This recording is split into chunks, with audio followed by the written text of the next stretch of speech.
तुषार जी, जैसे वीसीज जो है फंड्स रेज करती है, कंपनीज उनके पास आती हैं और वो उनको पैसा देते हैं बिजनेस रन करने के लिए एंड ऑल दैट।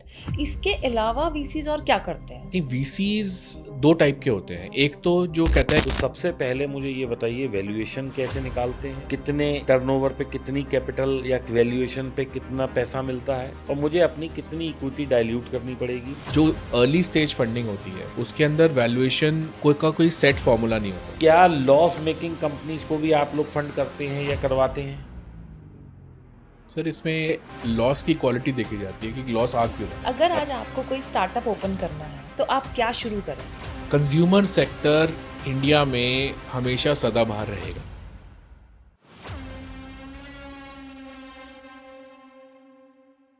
नमस्कार दोस्तों, स्वागत है आप सब लोगों का एक नए और बहुत ही वैल्यूएबल पॉडकास्ट डीप टॉक्स में। दोस्तों, मेरी एक आप लोगों ने कहावत सुनी होगी, पैसा है तो सब कुछ है और बिन पैसे सब सून। तो आज दोस्तों जहां हम पैसे की बात करने वाले हैं, बहुत ही इंटरेस्टिंग टॉपिक पे आज बात करने वाले हैं। और दोस्तों यकीन मानिए, आप सब लोगों के लिए बहुत ही अच्छी एक अपॉर्चुनिटी हो सकती है।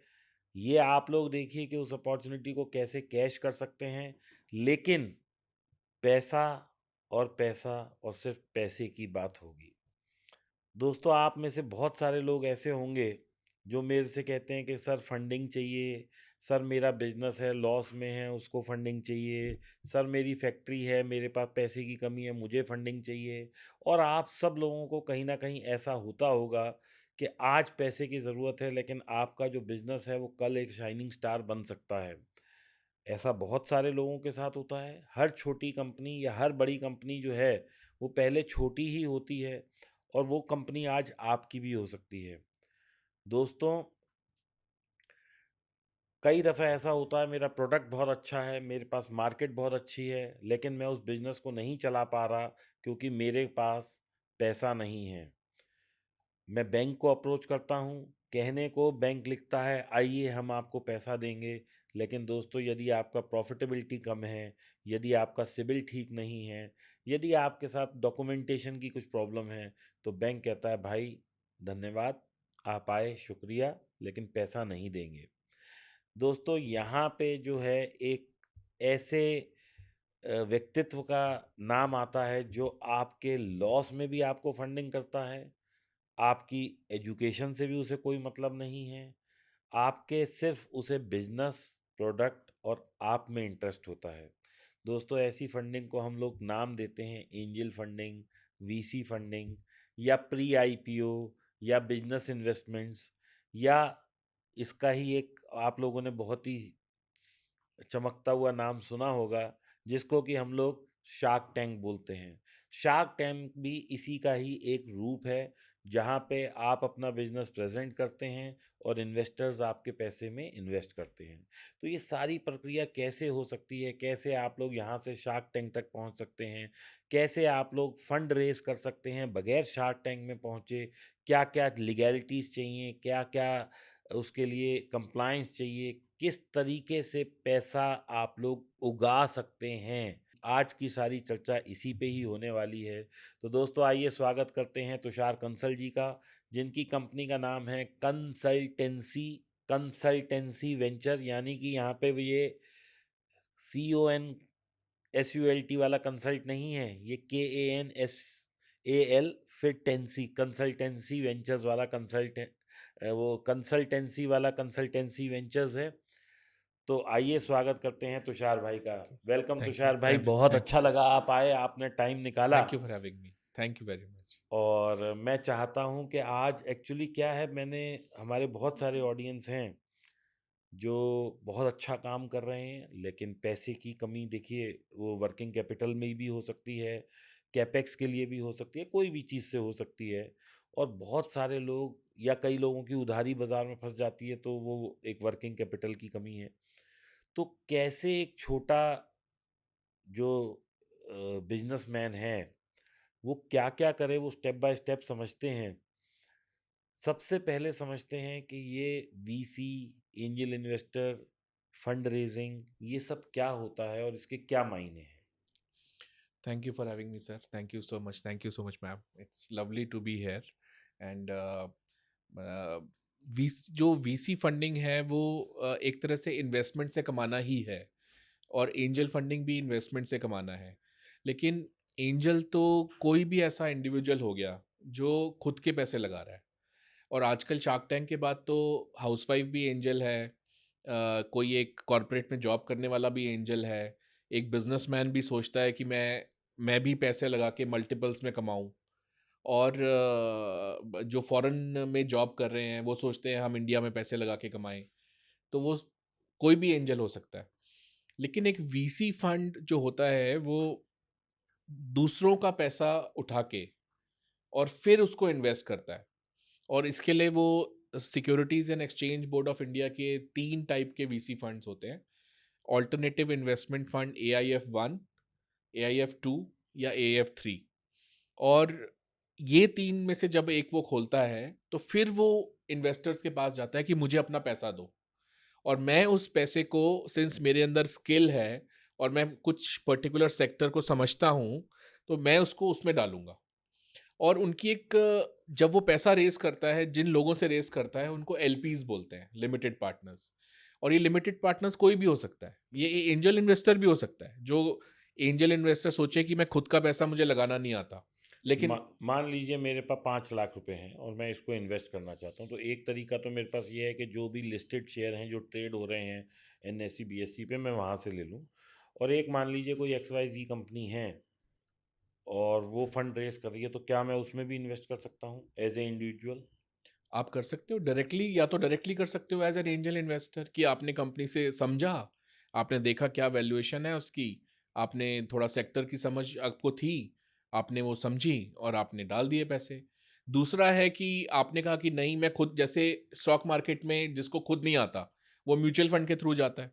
तो यहाँ पे अगर खुद नहीं आता तो आप किसी वीसी फंड को दे दो पैसा।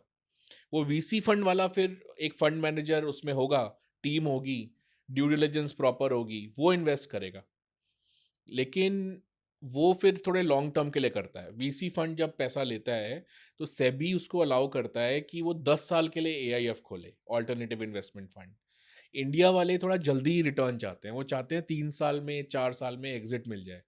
फॉरेन में लॉन्ग टर्म के लिए वो ज़्यादा पैसा अवेलेबल है डॉलर्स में, पैसा सस्ता भी ज़्यादा है, वहाँ पे डॉलर उठाना भी सस्ता है। इंडिया में महंगा है बिकॉज यहाँ इंटरेस्ट रेट ज़्यादा है, तो पैसे की वैल्यू ज़्यादा। अब मान लीजिए मेरी एक कंपनी है, मैं कोई भी एक XYZ प्रोडक्ट बनाता हूँ। मान लीजिए मैं ये माइक ही बनाता हूँ और मेरा माइक बढ़िया बिक रहा है।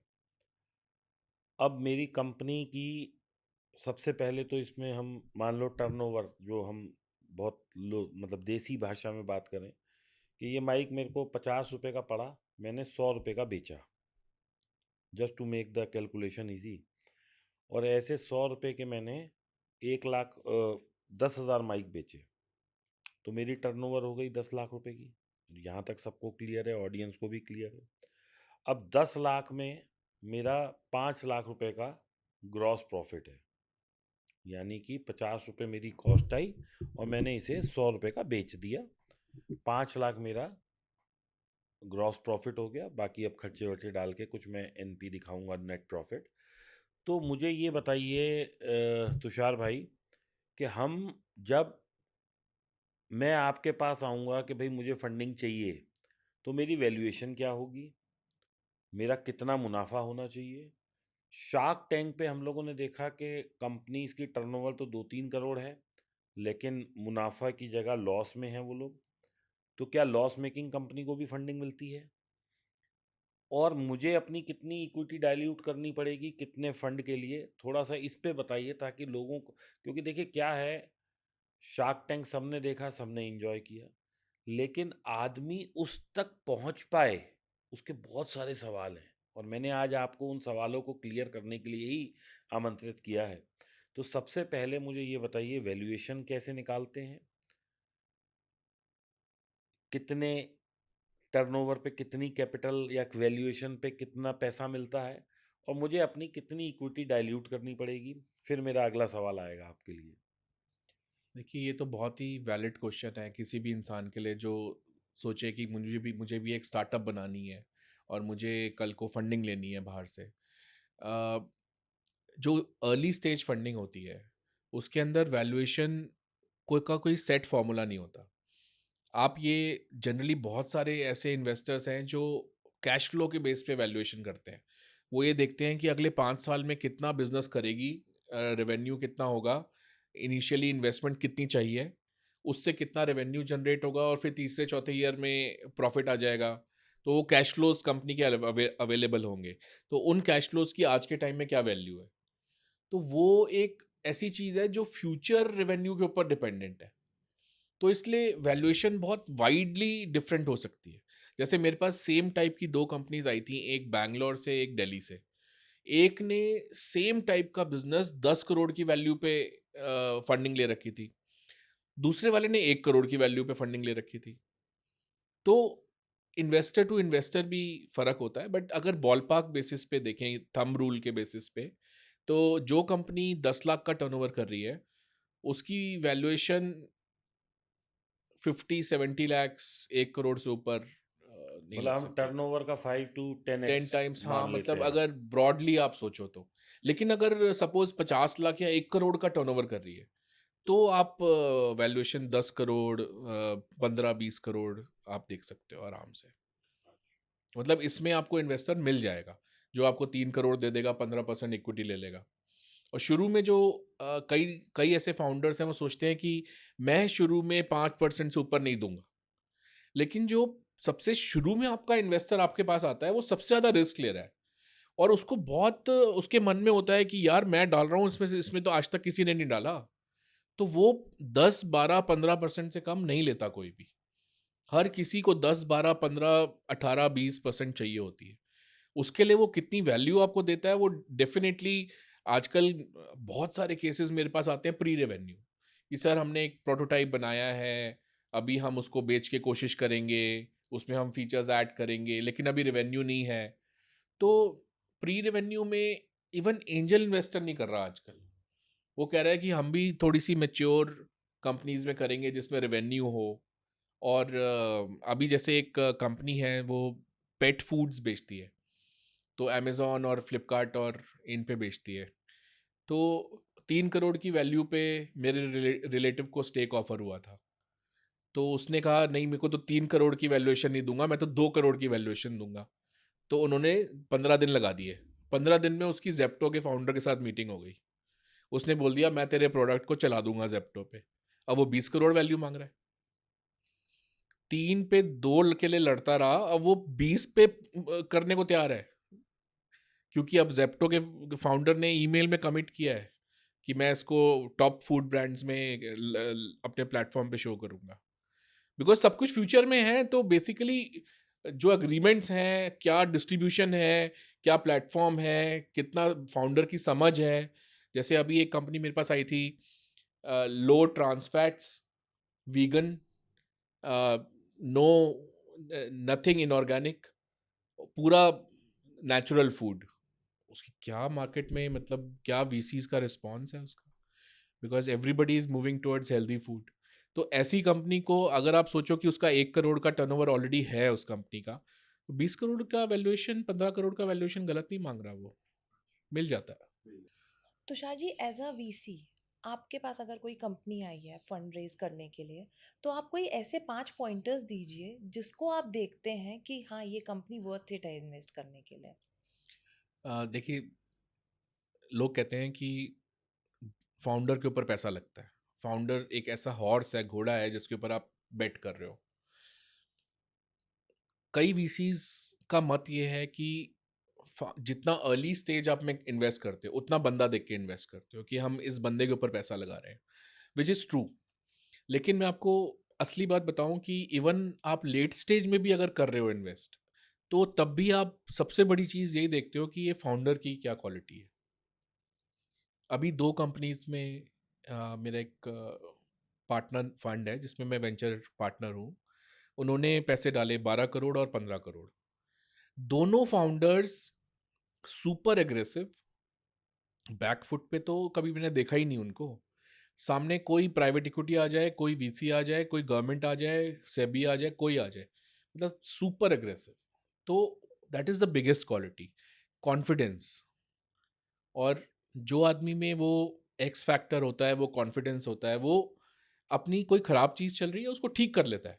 वो उस वजह से पीछे नहीं जाता, सॉल्यूशंस ढूंढ लेता है कि चल थोड़ा पैसे का नुकसान होगा, let me find the solution. Second चीज है प्रोडक्ट, वो सबसे इंपॉर्टेंट है, प्रोडक्ट या सर्विस।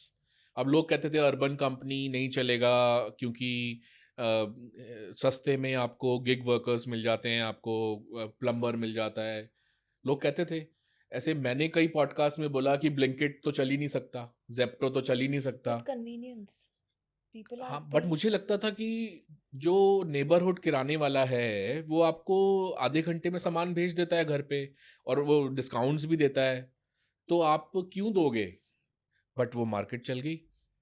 आप देखो जो आजकल कंपनीज हैं हु आर पेइंग वेल, जो मिडिल क्लास के लोग हैं, उनसे काम कितना लेती है? रात को 9 बजे तक बंदा थका रहता है, वाइफ ने भी जॉब कर रही है, हस्बैंड भी जॉब कर रहा है, रात को थके हुए हैं, तो ईजी है ना, ब्लिंकिट करो, सामान आ जाता है, रेटिंग्स उसमें अलग होती हैं। एंड यू नो, लोग क्या कैलकुलेशन कर रहे हैं, मैं आपको बताती हूँ। There are two categories. एक कैटेगरी है टिपिकल जो हाउस वाइफ्स हैं या जिनके साथ पेरेंट्स रह रहे हैं, बेसिकली वो ये कैलकुलेशन करते हैं कि भाई जेप्टो ब्लिंकिट पे आपने 15 रुपये या 20 रुपये या 10 रुपये डिलीवरी क्यों पे करनी है, मैं नीचे से जाके ले आता हूँ। But Gen Zs and nuclear families, they say it कि आप जाओगे, आप गाड़ी का तेल लगाओगे, पैदल जाओगे, आपका अपना आप टाइम लगाओगे। बट अगर आज मैं भी हूँ तो मैंने ये कैलकुलेशन करी कि भाई 10 रुपये या 15 रुपये डेली के जाते हैं जेप्टो ब्लिंकिट के, जो भी उसकी कॉस्ट है, महीने के कितने हुए? 450 रुपये। 450 रुपये में I am buying a convenience.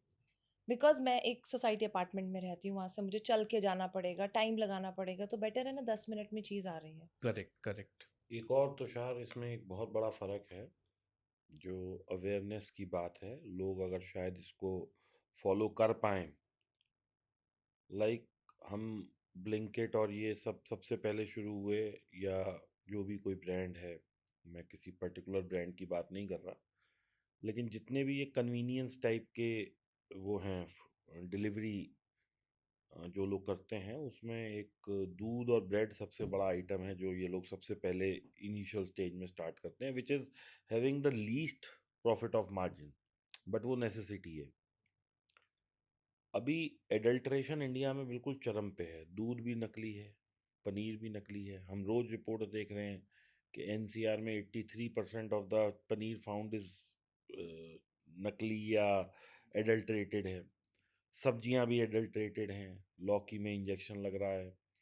और मैं ये आपको अपनी आप बीती बता रहा हूँ कि मेरे को शुगर है बहुत ज़्यादा, तो डॉक्टर ने कहा साहब आप सुबह पपीता खाइए, और मैं जैसे ही पपीता खाऊं मेरी शुगर इतनी। तो मेरे को लगा या तो मैं मतलब कुछ गलत खा रहा वो हूँ, इंजेक्शन होंगे वो उसमें। उसमें इंजेक्शन है। तरबूज आप खा रहे हैं वो सब इंजेक्शन, इतना मीठा फल हो ही नहीं सकता जितना मिल रहा है। But when you buy from some brand, तो उसने तो अमूल का दूध दिया तो अमूल से ही लिया होगा। अभी एक रिपोर्ट थी कि अमूल का दूध भी नकली मिल रहा है दिल्ली और एनसीआर में, अखबार में ही था। तो इसका मतलब at least when they are buying, क्योंकि ये लोग तो डायरेक्ट कंपनी से ही लेते हैं, ये तो मिडिल मैन को स्किप करते हैं सब जगह। Correct, correct. So when you buy from these kind of convenience delivery partners, so you get at least original thing. That's absolutely true. अभी परसों फंडिंग हुई Yes. है egos eggs, eggs. Genuine eggs. मैं उस बंदे से 6 साल 7 साल पहले मिला था, एग्रेसिव वही एक्स फैक्टर था उसके अंदर। आज 125 करोड़ की फंडिंग ली है अभी 2 दिन पहले। And they are expensive eggs, जैसे expensive they are eggs very yeah. अब एक्सपेंसिव मैं एग्स। आपको आज ही बताता हूँ, जैसे मैं थोड़ा सा होमवर्क करके कंपेयर करता हूँ। लीची आप बाजार में लीजिए, आपको 150 रुपये 200 रुपये मिल रही है, सारी एडल्ट्रेटेड है, सब में दवाइयाँ डली हैं। आप इन प्लेटफॉर्म से मंगाइए जिनका आप नाम ले रहे हैं, वहाँ 400 रुपये लेकिन बेच रहे हैं। Same goes with cherry, same goes with avocado, same goes with anything. तो कन्वीनियंस के बाद आप एटलीस्ट श्योर तो हैं कि I am getting the best. उसमें लिखा है ऑर्गेनिक, उसमें लिखा है non organic. That is why you are paying a yes, premium कि वो घर पे भी दे आपको। और बिल्कुल। अब मेरा लोकल वेंडर है, उसे क्या पता, वो तो खुद ही पढ़ा लिखा नहीं है। वो तो कह रहा है साहब ये पपीता है, ये 100 रुपये है और ये 150 है। अब हमें क्या पता कि वो 150 है भी या नहीं।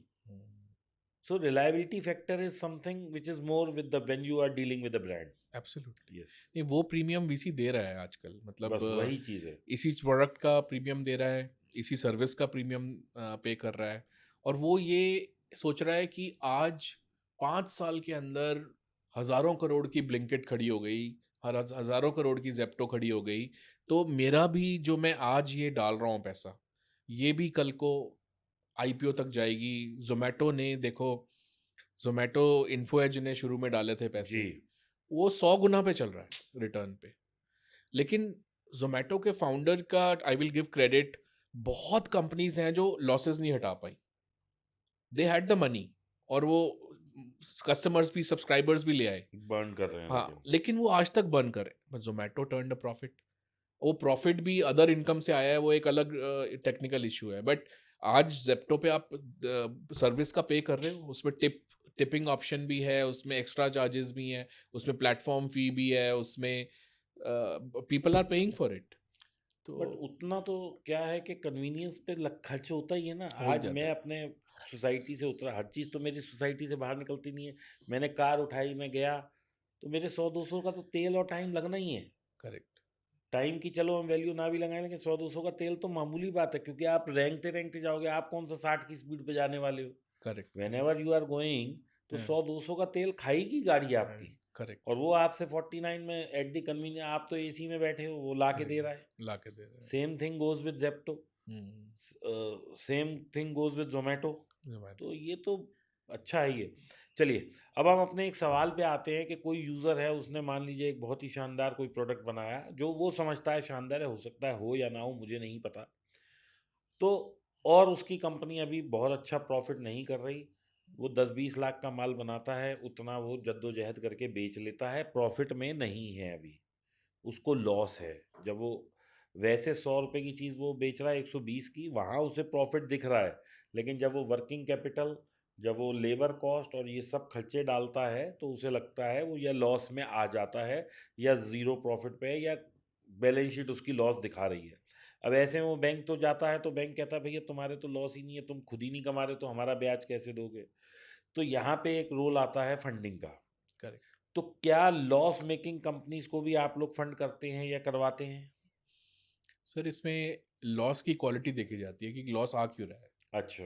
एक लॉस होता है कि आज एक कैफे है, उसने एक सुपर हिट खोला हुआ है, और आज उसने सोचा कि मैं 25 खोलूंगा, तो उसने फंडिंग ली। ठीक है। अब वो सारे फंड उसने रेंटल्स पे, कंस्ट्रक्शन कराने में और उसमें लगा दिए, तो लॉस तो आएगा। लेकिन एक प्रूवन उसका सेंटर चल रहा था, आउटलेट चल रहा था, तो वो उस चीज़ को रेप्लिकेट कर रहा है 25 में, इस वजह से लॉस आया है। तो उस लॉस का तो वो तो आना ही है। तो लेकिन एक लॉस क्या होता है कि एक आदमी एक प्रोडक्ट बेचता है और कहता है कि मैं ये 5 रुपए की चीज़ 4 रुपए में बेचूंगा, क्योंकि मेरे को रेवेन्यू चाहिए, क्योंकि मेरे को बड़ा करना है कंपनी को, और कंपेटिटर्स को किल करना है। अच्छा। और कंपेटिटर्स को किल करना है। तो वो उसका जो लॉस आ रहा है, वो फॉल्टी बिजनेस प्लान की वजह से आ रहा है कि वो लॉस में हर प्रोडक्ट बेच रहा है। उस लॉस से वीसीज डरते हैं आजकल। वो कहते हैं कि ऐसा लॉस मत करो, उससे बेटर तो एक बड़ी फेमस टर्म है कि उससे बेटर तो ये है कि मंदिर के बाहर लाइन लगा के पैसे बांट दो, बिकॉज वो वीसी का पैसा जला रहे हो आप। उस कैश बर्न को कोई एक्सेप्ट करने को तैयार नहीं है। उसको बोलते हैं कि वो यूनिट इकोनॉमिक्स पे अच्छा नहीं है बिजनेस। और लेकिन अगर जो एक्सपेंशन के लिए, इन्वेस्टमेंट के लिए बिजनेस जा रहा है, इनफैक्ट अमेजोन तो नोन कंपनी है 94 से 92 से। इट इज़ द कंपनी जो लॉस में रहती है because it is expanding all the time, and and the investors are super happy कि यार एक ऐसी कंपनी है जो एक्सपेंशन की वजह से लॉसेज हैं, so we are no problem. लेकिन हर 2-3 साल में 50% बढ़ जाती है, 40% ग्रो कर जाती है। एंड फिर जैसे अमेजोन में ई कॉमर्स में थोड़ा सा वो आ गया था, अपर लिमिट आ गया था, तो उन्होंने अमेजोन वेब सर्विस खोल दी, इट वाज अ पायनियर। उसमें से वैल्यूएशंस निकलनी शुरू हो गई, तो दैट इज एक्सेप्टेबल। अब मान लीजिए मेरा एक कैफ़े है, जैसे हमने कैफ़े की ही बात की। अब उसकी 1 करोड़ की प्रॉफ़िट है। मेरा एक जो फर्स्ट यूनिट है, जैसे अभी आपने कहा, अब मैं इसे एक्सपेंड कर रहा हूँ, मैं दूसरा यूनिट खोल रहा हूँ। ये वाली बाई चांस जगह मेरी अपनी है तो मेरे को 1 करोड़ आ रहा है। लेकिन जो मैं सेकंड खोल रहा हूँ, जैसे आपने कहा रेंटल्स पे या मेकिंग पे, तो रेंटल तो एक रिकरिंग लॉस ही है ना, मतलब it is a recurring expense. तो और उसके बाद अगर उसे लॉस आ रहा है तो वो तो लॉस आता ही रहेगा, आता ही रहेगा। तो क्या उस केस में भी वीसीज़ फंडिंग करते हैं? क्योंकि सर रेंट तो हर महीने देना है। सर इंडिया में ना we are very unfortunate because हमारे यहाँ रेंटल्स बहुत हाई हैं। आप देखना कभी ध्यान से, आप किसी मॉल पे खड़े हो ना, आप देखना कि ये 5 आउटलेट्स हैं और आप 6 महीने बाद आओगे उनमें से 1 या 2 बंद हो चुकी होंगी, उसकी जगह कुछ नई खुल रही होगी, चाहे वो मॉल हो या हाई स्ट्रीट हो या कोई रेस्टोरेंट हो। बिकॉज प्रॉपर्टी वैल्यू इतनी बढ़ती है यहाँ पे हाई पॉपुलेशन की वजह से, क्वालिटी स्पेसेस अवेलेबल नहीं है। आप उंगलियों पे गिन सकते हो कि कितने मॉल्स हैं इंडिया में जहाँ पे कोई ब्रांड बना सकता है, और उनके आप रेंटल्स देख लो। No business can sustain those rentals. तो आपने सही कहा कि रेंटल पे खोलना एक बहुत बड़ा डिसीजन है। जो समझदार बिजनेसमैन होता है, जैसे डी मार्ट रिलायंस रिटेल से आगे निकल गई, और अगर लोग उसको एनालाइज करते हैं तो वो कहते हैं कि उसने कभी हाई रेंटल वाली जगह ली ही नहीं, ही जस्ट टुक लो रेंटल प्लेसेस। जैसे सुख चाय, एक ब्रांड है सुख चाय, उसका जो फाउंडर है गुड फ्रेंड ऑफ माइन। वो बंदा ना 6 6 महीने वेट करता है कि मेरे को यार, वो बोलता है मेरे को इसी रेंट पे ही चाहिए, मैं इसका ज़्यादा रेंट नहीं दूंगा। तो वो एक डिसीजन है। लेकिन ऐसे ऐसे बिजनेसेस दुनिया में हैं जो मल्टीपल चेन्स वाले बिजनेसेस हैं। सबसे बड़ा एग्जांपल है McDonald's. McDonald's owns all its properties in US. US में सारी प्रॉपर्टीज खरीद के करता है वो, क्योंकि उसको ये लगता है कि पैसा बहुत चीप मिल जाता है, लोन लोन वहाँ पे 4-5% इंटरेस्ट रेट पे मिल जाता है। प्रॉपर्टी वैल्यू डॉलर्स की वजह से हमेशा बहुत ज़्यादा ग्रो करती थी, तो इस मॉडल की वजह से वो कर पाया। बट अगर किसी चेन को आज के टाइम में एक्सपैंड करना है तो rental is the only option. Second option है कि आप फ्रेंचाइज दो। तो फ्रेंचाइज के अंदर 3-4 मॉडल्स होते हैं, या तो आप उसको ओन कर रहे हो या ओन एंड ऑपरेट कर रहे हो। वो अलग अलग टाइप के मॉडल्स होते हैं। That is the way. अगर आप बहुत ही इंटेलिजेंट थिंकिंग एक है, वो ये है कि आप रेवेन्यू शेयर पे करो, कि किसी फ्रेंचाइजी को लो, उसको बोलो भाई तू ऑपरेट कर, स्टैंडर्डाइजेशन मैं करूंगा, स्टाफ मैं रिक्रूट करके दूंगा, मैं ट्रेन करके दूंगा, प्रोडक्ट मैं सप्लाई करूंगा, ताकि स्टैंडर्ड प्रोडक्ट आएगा उसका तू मुझे 18% 20% दे देना, लेकिन ऑपरेट तू कर। लेकिन जो इनकम होगी वो रेवेन्यू का स्प्लिट डिसाइड कर लेते हैं, कि भाई 100 रुपए की चीज बिकेगी, 30 रुपए तू रख, 20 रुपए मुझे दे, बाकी कॉस्ट में जाएगा।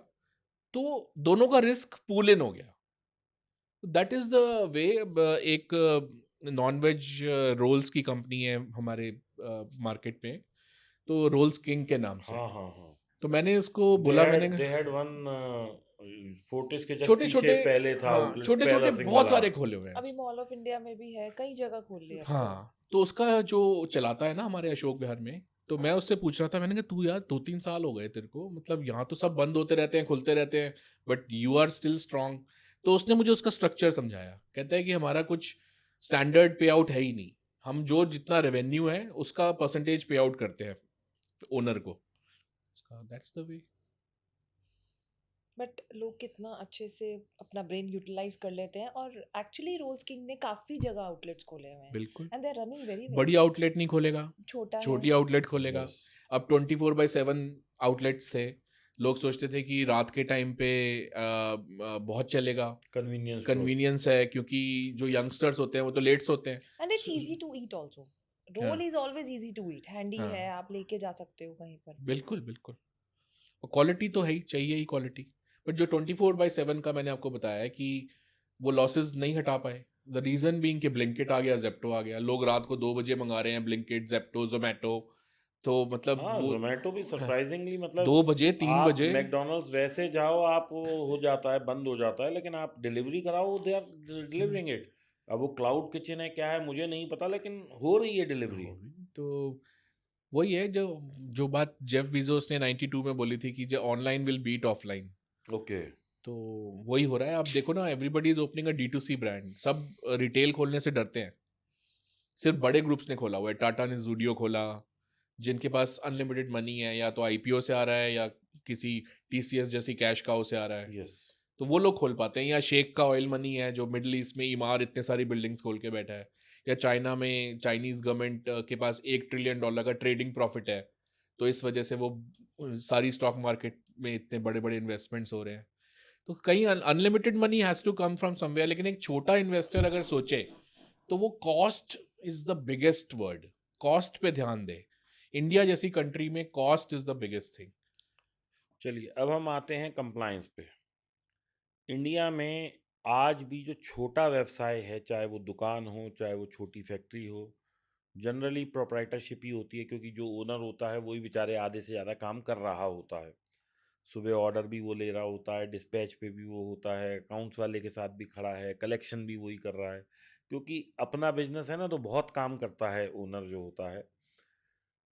तो जब अगर किसी ओनर को प्रोप्राइटरशिप से निकल के फंडिंग तक पहुंचना है, तो क्या-क्या कंप्लायंस हैं जो उसे अपने पास रेडी रखने चाहिए या माइंड में रखने चाहिए, और उस पे उसे काम करना चाहिए कि now it is the right time to expand and I have to follow all these compliances, या मुझे क्या-क्या प्रोसीजरल मेथड्स जो हैं उन्हें फॉलो करना है, जिससे कि मैं कल को एक वीसी या आपके सामने आके खड़ा हूँ कि साहब ये मेरी किताब है, अब मुझे पैसा दिलवाओ।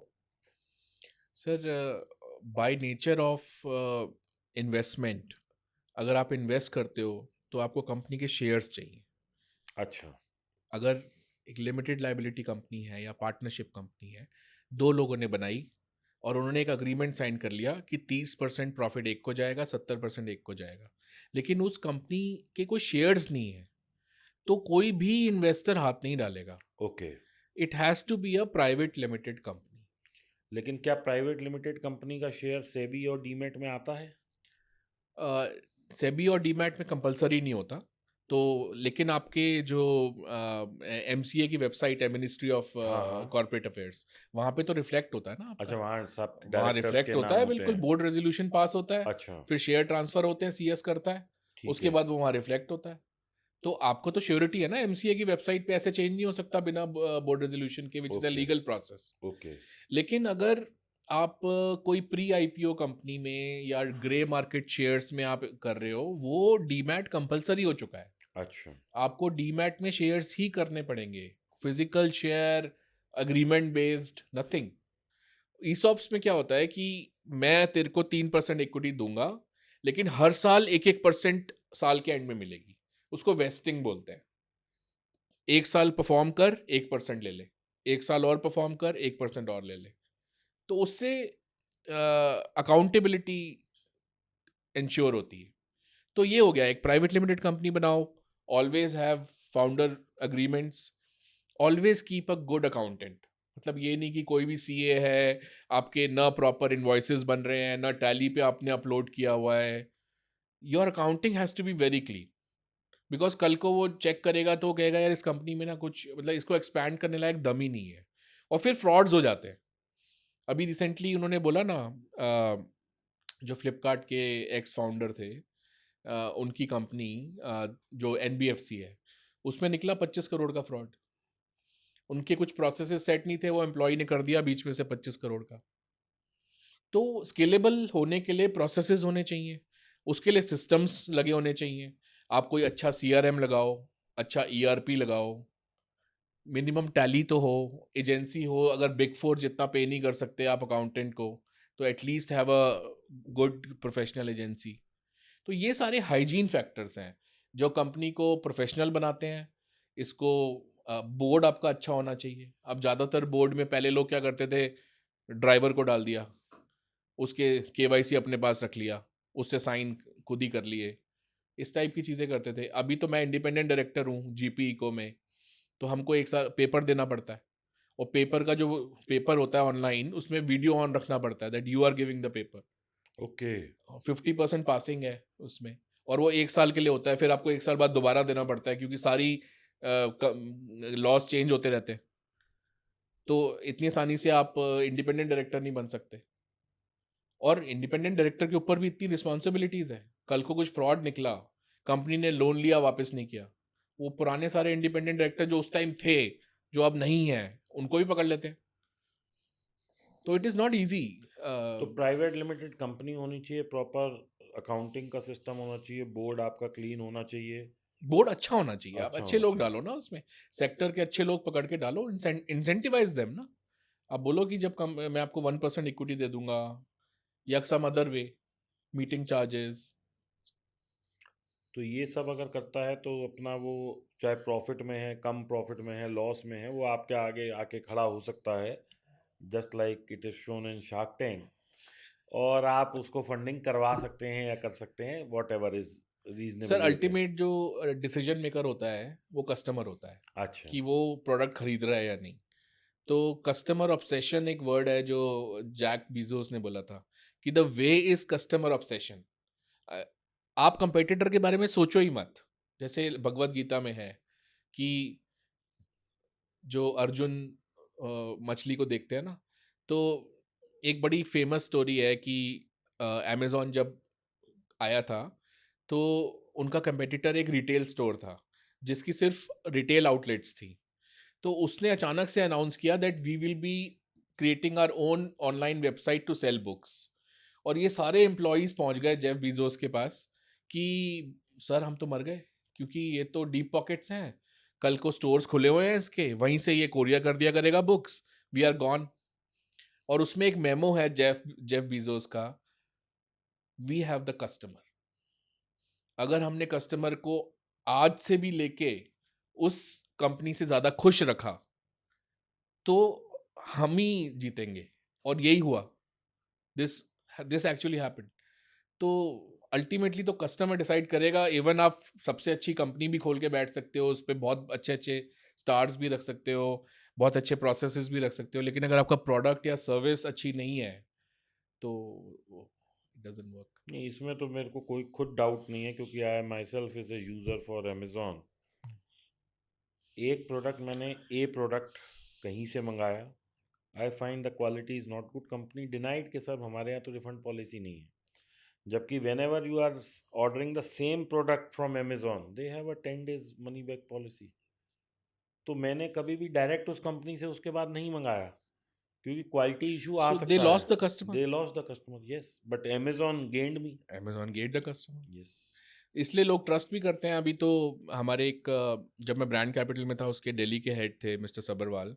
एक बार उनका फ़ोन आया कि Tushar I need your help. मैंने अपनी बेटी के लिए सबसे एक स्मार्टफोन ख़रीदना था, तो मैंने गूगल पे सर्च करा, तो जो वेबसाइट में सबसे सस्ता मिल रहा था मैंने वो बुक कर दिया। वो गायब ही हो गई, कंपनी ही गायब है, वो आया ही नहीं कभी, कब ना कभी रिफंड आया। तो मतलब trust, yes, trust is. Customer obsession, trust, quality of delivery, continuity of the same quality. अब हल्दीराम आप जाते हो, सेम भुचोला भटूरा 40 साल से खिला रहा है, 50 साल से कंसिस्टेंसी। सेम। ना वॉल्यूम कम किया, ना क्वालिटी खराब की, रेट भी ठीक है, मतलब सो सिविल एक बहुत सिर्फ एक बहुत ही कुछ लोगों के लिए बहुत अच्छा शब्द है, कुछ लोगों के लिए डरावना शब्द है। क्योंकि क्या होता है कि जब आदमी अपनी समस्याओं और छोटे बिजनेस में जूझ रहा होता है, तो अक्सर उससे कहीं ना कहीं गलती हो जाती है, इंटेंशनली और अनइंटेंशनली, कि वो कभी अपनी लोन की किस्त नहीं दे पाया क्योंकि उसको सप्लायर ने पैसा नहीं दिया, या कोई प्रॉब्लम हो गई, क्योंकि वो हैंड टू माउथ, 1-2 करोड़ का बिजनेस आज हैंड टू माउथ ही होता है। 3 करोड़ का बिजनेस अगर कोई टर्नओवर हो रही है, तो वो हैंड टू माउथ ही है, कि यहाँ से पैसा आया, 5 जगह डिस्ट्रीब्यूट हो गया, कोई फैक्ट्री में या व्यवसाय में कोई दुर्घटना हो गई, 2 लाख वहाँ देने पड़ गए, तो यहाँ से काट के दिए जा रहे हैं। अब उस केस में हो सकता है ईएमआई ना पे करी, सिविल खराब हो गया, क्रेडिट कार्ड ना पे करा, सिविल खराब हो गया। तो क्या एक वीसी या एक फंड, या जब भी फंड रेजिंग होती है, तो आप लोग भी सिविल चेक करते हो, या आप लोग सिर्फ प्रोडक्ट, फाउंडर, पैसा और टर्नओवर के बेसिस पे देते हो? सिविल मैटर करता है या नहीं मैटर करता है? जो ड्यू डिलिजेंस होती है सर, वो 4 टाइप से होती है। एक होती है टेक्नोलॉजी जेन्युइन है, यानी अब बहुत सारी टेक कंपनीज आती हैं, हमने ये एआई नेटिव बी2बी वर्टिकल सैस बनाया है जो यूनिक है। अब किसको पता वो यूनिक है या नहीं, किसी और का एपीआई यूज़ करके उन्होंने एक नई लुक लगा के उसमें चैट जीपीटी पीछे लगा रखा है, तो वो 2-3 आईआईटियंस का पैनल है, वो पूरा डीप जाके चेक करते हैं कि इसमें टेक्नोलॉजी जेन्युइन है या नहीं। दूसरा है अकाउंटिंग, जैसे मैंने आपको बताया, अकाउंटिंग में तो इंडिया में लोग क्या-क्या खेल जाते हैं, मतलब बिल्कुल ही अजीब ही हिसाब किताब है। जो स्टॉक मार्केट पे कंपनीज लिस्टेड हैं, उसकी एक रिपोर्ट आई थी कि 60% के अकाउंट्स फ्रॉड है। तो मतलब इट्स अनबिलीवेबल। इंडसइंड बैंक का केस लोगों ने यस, देखा अभी होगा रिसेंटली। कि मतलब कमाल है।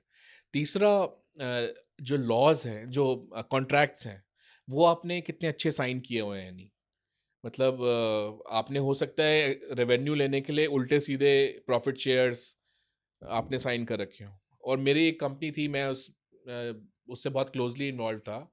तो अकाउंटिंग के टाइम पे जब मैंने उसको स्टडी किया तो ओहो, मतलब रेवेन्यू के लिए, जस्ट बिकॉज वो यूएस की प्राइवेट इक्विटी फंड को रेवेन्यू दिखाना था, अ, बिल्कुल माइंडलेस कॉन्ट्रैक्ट साइन किए हुए थे, जिसमें लास्ट में लॉस ही होना था। चौथा जो सिबिल का केस है, वो है फाउंडर्स बैकग्राउंड, जो ड्यू डिलिजेंस होती है। उस केस के अंदर सारी चीज़ें मैटर करती हैं कि इस फाउंडर ने उसका कैरेक्टर कैसा है, इसने जो हमें क्लेम किया है कि मैं इस डिग्री करी है, मैं इस सिटी से आया हूँ, मैंने वहाँ पे ये अचीव किया, मैं यहाँ पे जॉब करता था, बहुत अच्छा परफॉर्म किया, वो सारे कॉल्स जाती हैं।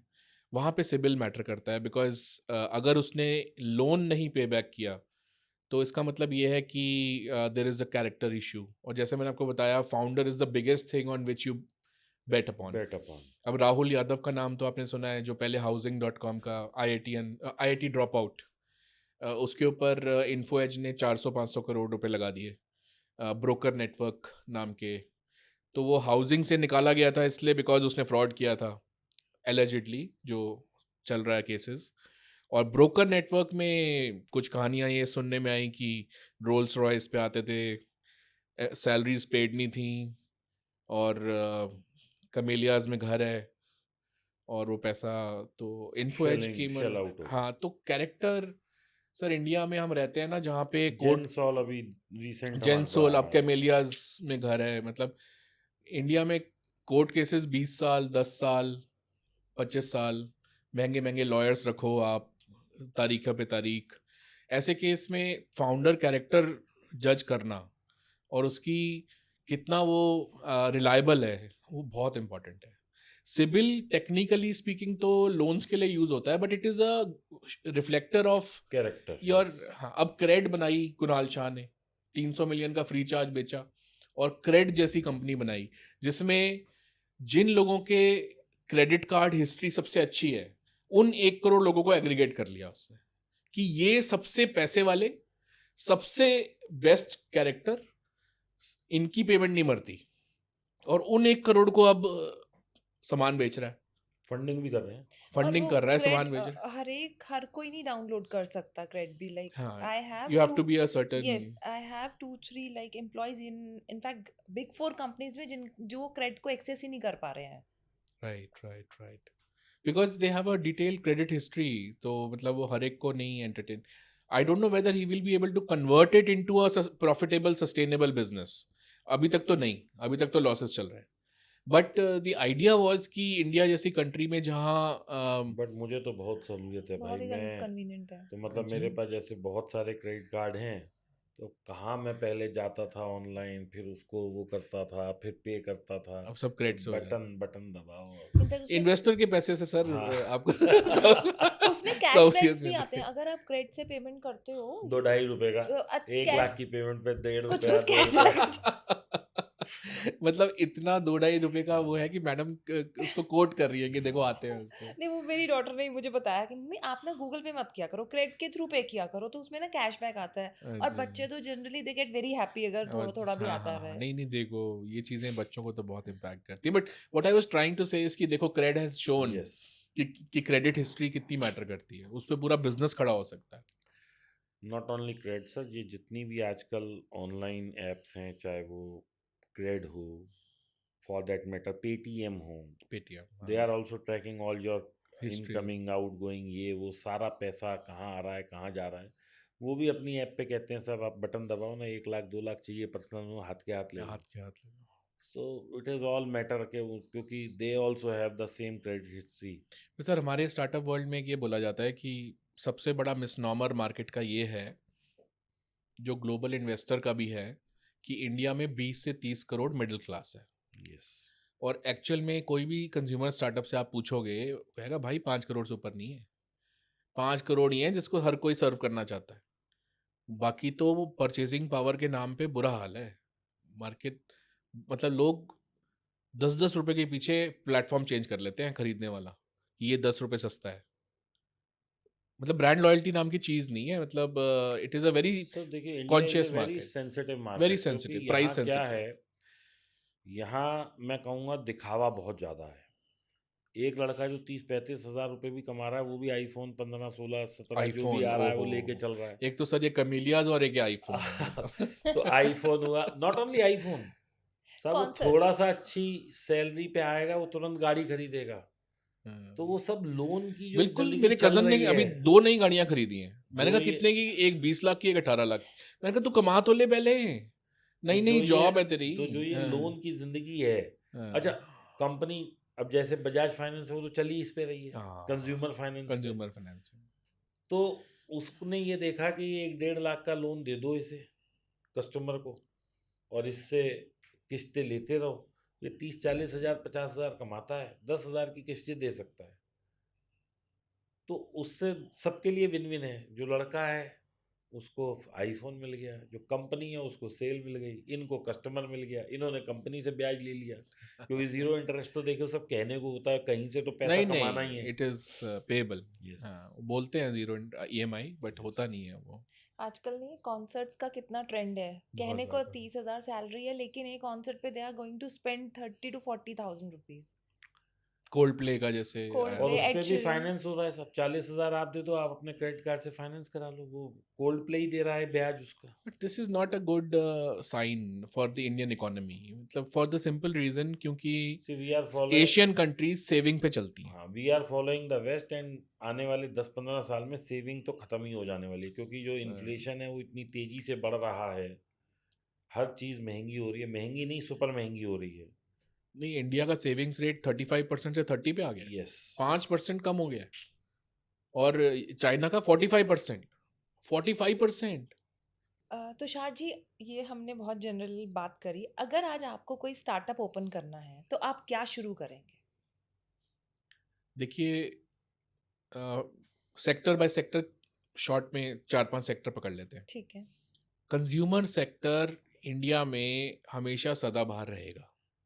For the simple reason, we are a highly consumerist society. हम लोगों को इंग्लिश स्पीकिंग है, हमें पता है यूएस में क्या चल रहा है, ऑस्ट्रेलिया में क्या चल रहा है, यूके में क्या चल रहा है। Aspirationally we look up to them, कि हमें भी सेम लेवल का घर चाहिए, हमें भी सेम लेवल की गाड़ी चाहिए, हमें रोड्स भी सेम लेवल की चाहिए, और प्रोडक्ट्स तो चाहिए ही चाहिए।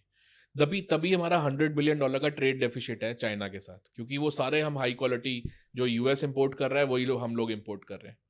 तो कंज्यूमर में आपको देखो, 90% वीसी फंड और 90% स्टार्टअप फाउंडर्स आपको मिलेंगे, वो कंज्यूमर में ही कुछ बनाना चाहते हैं। और वो ज़्यादातर सोचते हैं डी2सी बना लो।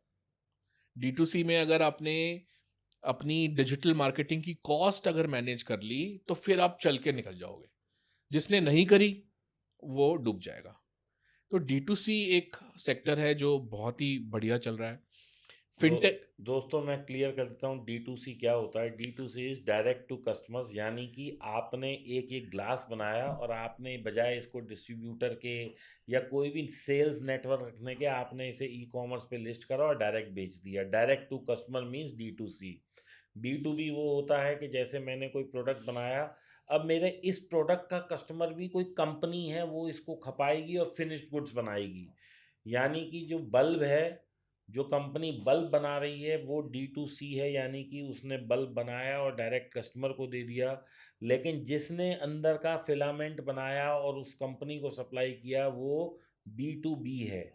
यानी कि आपने गाड़ी खरीदी, वो डायरेक्ट टू कस्टमर हो सकती है, लेकिन जो कंपनी टायर बना रही है वो डायरेक्ट टू कस्टमर नहीं है, क्योंकि उसने पहले वो टायर कार कंपनी को दिया, कंपनी ने वो टायर लगा के गाड़ी बना के बेची। तो B to B is business to business, D to C is direct to customer. तो ये है D2C में बहुत अच्छा बिजनेस बन सकता है। और और आजकल ना आपको वाइट लेबलिंग भी बहुत आसान है। मतलब आज आपको अपनी ब्रांड बनानी है, चाहे वो मेडिसिन में हो, आपको फार्मास्यूटिकल में आपको ऐसे मिल जाएंगे लोग, आपका बना देंगे मेडिसिन, आप अपना ब्रांड छपवा लो। फिर वो आप डॉक्टर्स के पास जाते हो, मेरा ब्रांड रिकमेंड कर, ये टीवी ले ले, ट्रैवल ले ले, तो वो चलता रहता है। और दूसरा हेल्थ, एजुकेशन अच्छा था सेक्टर, कोविड के बाद बहुत अच्छा चला ऑनलाइन, लेकिन अब सारे ऑफलाइन में शिफ्ट हो गए हैं। तो अगेन वो कोचिंग सेंटर्स, और देखा ना फिटजी में अभी 250 करोड़ का फ्रॉड आ रहा है निकलने में, कि शायद वो भी कैमेलियास की वजह से शायद निकाल लिए होंगे। तो वो दोस्तों, जो इन्होंने एक और टर्म यूज किया अभी, वाइट लेबल क्या होता है कि मैं इस माइक को बना रहा हूँ और मेरी कंपनी का नाम मान लीजिए XYZ है। अब आप यही माइक मेरे से लेके बेचना चाहते हैं अपने नाम से, तो this is called white labelling इस बनाई चीज़ मैंने, लेकिन उसकी ब्रांड आपने प्रमोट करी।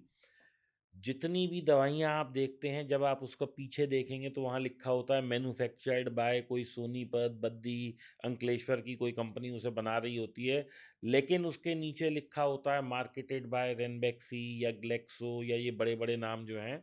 तो अधिकांश लोग व्हाइट लेबलिंग, इसी को ही व्हाइट लेबलिंग कहते हैं। मान लीजिए मैंने कोई सॉफ्टवेयर बनाया, मैंने उसका नाम दीपक वाधवा दिया, वो सॉफ्टवेयर आपको बहुत पसंद है तो आपने उसका आगे की स्क्रीन पर्दा बदल दिया, पीछे सब वही काम हो रहा है, उसको भी वाइट लेबलिंग कहते हैं। तो white labelling is OEM supplies is white labelling basically, कि चीज़ मैं बना रहा हूँ लेकिन बेच आप रहे हैं।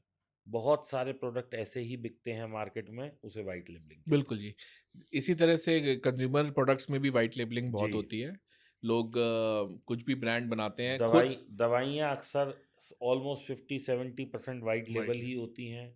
जितने आप बिस्किट कुकीज़ खाते हैं, ये भी अधिकांश टाइम वाइट लेबलिंग होती है। बहुत छोटी-छोटी कंपनीज़ हैं, जिनका प्रोडक्ट बहुत अच्छा है, लेकिन उनके पास मार्केट नहीं है, तो वो कहते हैं, भैया हम अपना दिमाग क्यों लगाएँ, हम इस बड़े ब्रांड को 40% सस्ते में दे देते हैं, तो वो वाइट लेबलिंग ही होती है। बिल्कुल। In fact many cosmetic companies, cosmetic companies भी कॉस्मेटिक।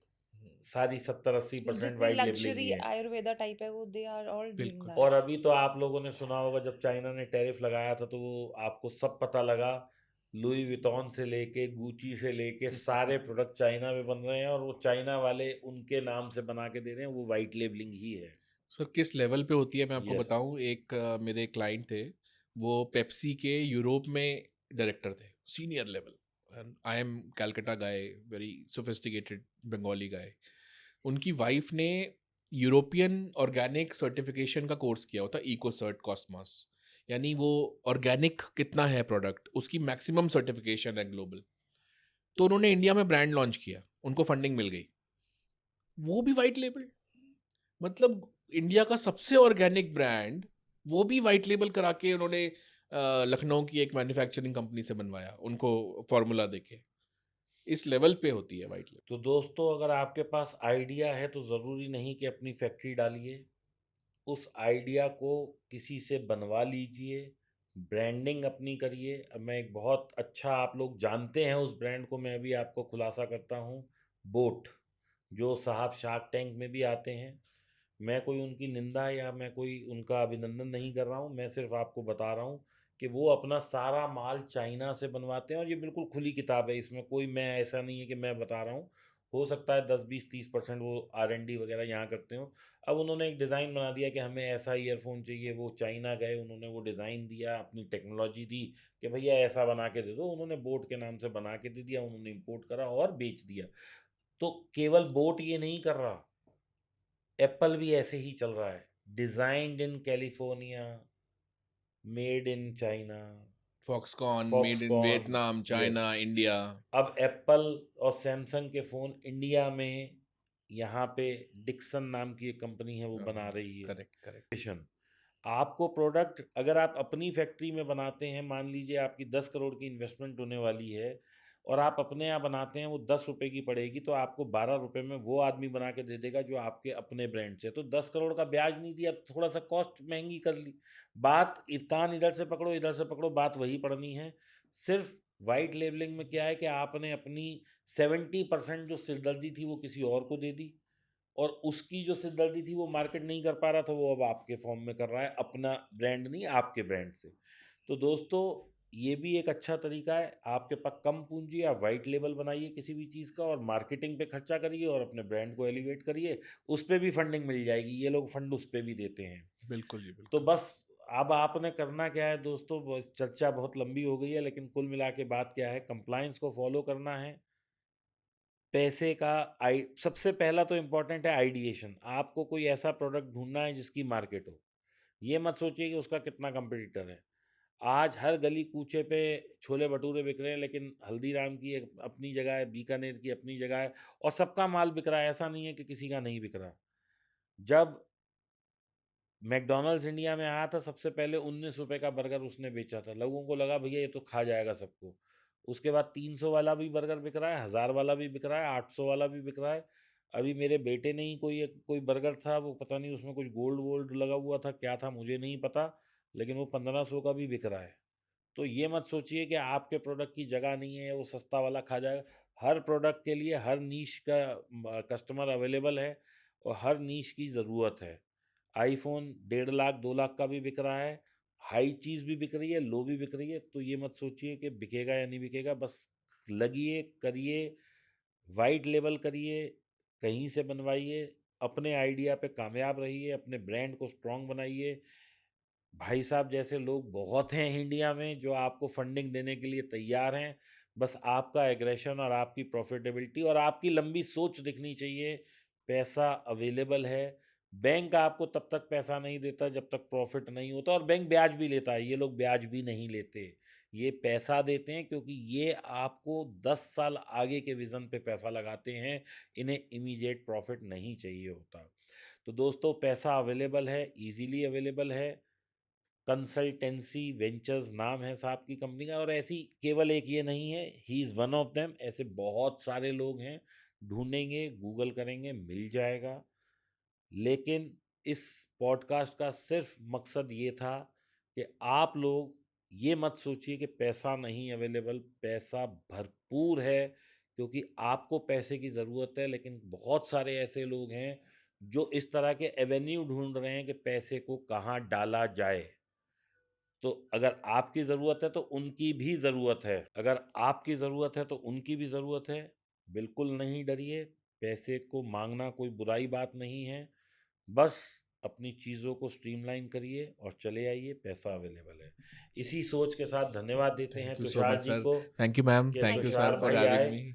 और यदि दोस्तों आपके कोई और सवाल हैं जो मैं पूछने से रह गया, कमेंट में सवाल पूछिए। हम इनसे रिक्वेस्ट करेंगे कि ये आके आपके सवालों के जवाब दें। अगर ये नहीं आते, मैं अपनी टीम में से बोलूँगा किसी को, लेकिन फिर भी कोई ऐसे अनसुलझे सवाल रह जाएँगे आपके, तो इन्हें हम पार्ट 2 में अवश्य बुलाएँगे। बहुत-बहुत थैंक यू धन्यवाद sir, Tushar thank ji, you, यहाँ आने थैंक यू के लिए सर। आपका बहुत-बहुत थैंक यू सो शुक्रिया। मच। Thank you.